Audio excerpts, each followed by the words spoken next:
ভাবি একটা খুশির খবর আছে ভাবি, একটা খুশির খবর আছে। কি হচ্ছে এসব? হ্যাঁ, তুমি আমাকে হুট করে এসে কোলে তুললে কেন?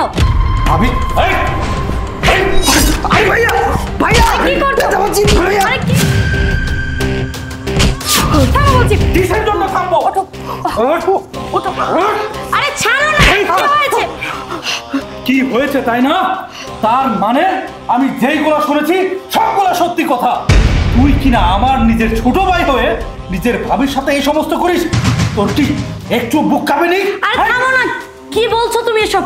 ওর গায়ে এভাবে কেন হাত তুলে? দেখো, ও আমাকে কুলে ছিল, আমি রাগের মধ্যে একটা থাপ্পড়, তাই বলে তুমি ওকে এভাবে মারবে? এই তুমি চুপ করো, তুমি একটা কথা বলবে না। তোমার রায় পেয়ে পেয়ে আজকে মাথায় উঠেছে। ছি ছি ছি ছি ছি। তাই তো বলি, আমার বাসার দারোয়ান কিনা আমাকে বলে যে তোমার ছোট ভাই কিনা তোমার বউয়ের সাথে রঙ্গলীলা করে। ভাই তুমি যেটা শুনেছো সব ভুল শুনেছো, এরকম পুরো কিছু না। এই চুপ, তুই আর একটা কথাও বলবি না। ছি ছি ছি ছি। এই তোকে তো আমার নিজের ভাই ভাবতে এখন ঘৃণা লাগছে। আরে আমি কাকে বড় করেছি? এত আদর ভালোবাসা দিয়ে যাকে আমি বড় করেছি সেই কিনা আমার ঘরের শীত কাটছে। এই তুই কিভাবে পারলি বলতো?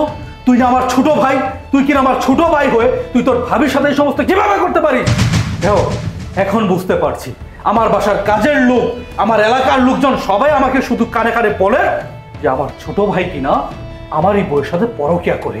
ছি ছি ছি ছি ছি। আমার ভাবতেও ঘৃণা লাগতেছে যে তোর মতো একটা ছেলে আমার ছোট ভাই। লিটু, লিটু তুমি কিন্তু সত্যি ভুল বুঝছো। দেখো, তুমি যেটা শুনেছো, তুমি যেটা দেখেছো, ভুল দেখেছো। আমি রাগ কন্ট্রোল করতে পারিনি, কিন্তু তুমি যেটা করছো সেটা কিন্তু সম্পূর্ণ ভুল করছো। এই তুমি চুপ করো, তুমি আর একটা কথা বলবে না। তোমার আশকারা পেয়ে পেয়ে ও আজকে মাথায় উঠেছে ঠিক কিনা আমার এই ঘরের মধ্যে আমার স্ত্রীর সাথে এই সমস্ত করে। এই তোর মতো একটা ভাইকে আমি আমার কাছে কখনোই রাখবো না। যা, তুই এই মুহূর্তে আমার ঘর থেকে বের হয়ে যাবি। তোর ওই পাপি মুখটা আমি আর দেখতে চাচ্ছি না। বের হ। লিটু,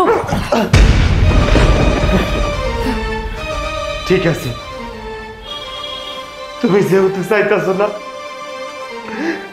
আমি আর এই বাড়িতে থাকি, আমি থাকবো না। তবে যাওয়ার আগে কি ভাই স্যার, যাওয়ার আগে একটা কথা কয়া যায়, তুমি আমার যে অপবাদ দিছ এটা সত্যি না, এটা কোনোদিনও সত্যি না। ভাইজান তুমি হয়তো ভুলে গেছো, সেই ছোটবেলায় আমাকে মা মারা গেছে। তারপর আমি যখন ক্লাস 5-এ পড়ি তখন আমার বাবা মারা যায়।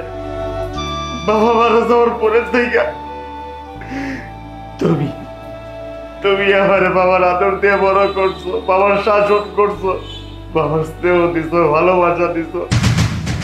সেই আমিটারে এইটুকু থেকে এত বড় করছো, কোনোদিনও তুমি আমার বাবার অভাবটা বুঝতে দাও নাই। কিন্তু জানো ভাই স্যার, একটা সন্তানের আবেগের জায়গা হইতেছে তার মা। তুমি আমার বাবার অভাব পূরণ করতে পারছো, কিন্তু আমার মায়ের অভাবটা পূরণ হয় নাই। আমার সব সময় মায়ের কথা মনে হইতো, কারণে কিছু কইতে পারতাম না। যখন খুব কষ্ট হইতো মায়ের কবরের পাশে যায় কান্না করতাম, কাউরে কিছু কইতাম না। তারপর একদিন হঠাৎ করে তুমি বিয়ে করে নিয়ে আসো ভাবি যখন আমাকে বাড়িতে আহে আমার এত পরিমাণ আদর ভালোবাসা স্নেহ দেয়। ভাবি প্রত্যেকটা আদর স্নেহ ভালোবাসাতে আমি আমার মায়ের সুখ খুঁজে পাইতাম। তারপর থেকে আমার সব দুঃখ কষ্ট, আমার হাসির মুহূর্ত, সুখের মুহূর্ত সব আমি আমার ভাবিরে কইতাম।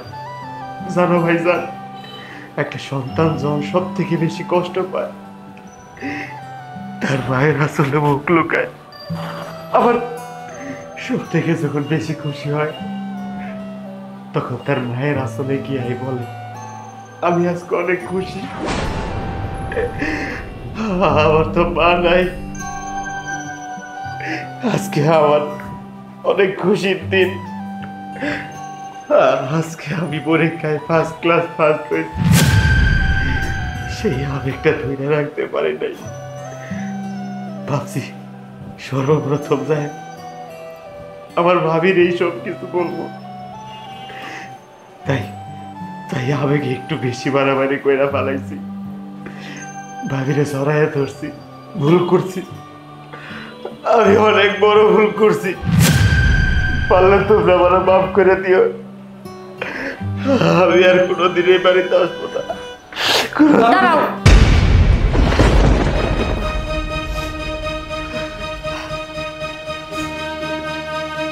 ভাই আমি আমি যে কিভাবে তোর কাছে ক্ষমা চামো সেই ভাষাটুকু আমার জানা নাই। আসলে আমার এই আপন ছোট ভাইটারে আজকে আমি হারাই ফেলতেছিলাম। যে ছোট ভাইরা আমি এতটা খারাপ ভাবছি, আসলে যে আমার ভাইটা এতটা খারাপ না। আমার ভাইটা তো ওর মায়ের ভালোবাসার জন্য ওর ভাবির কাছে গেছে, সব সময় ওর ভাবির ওর মায়ের মতো ভাবছে।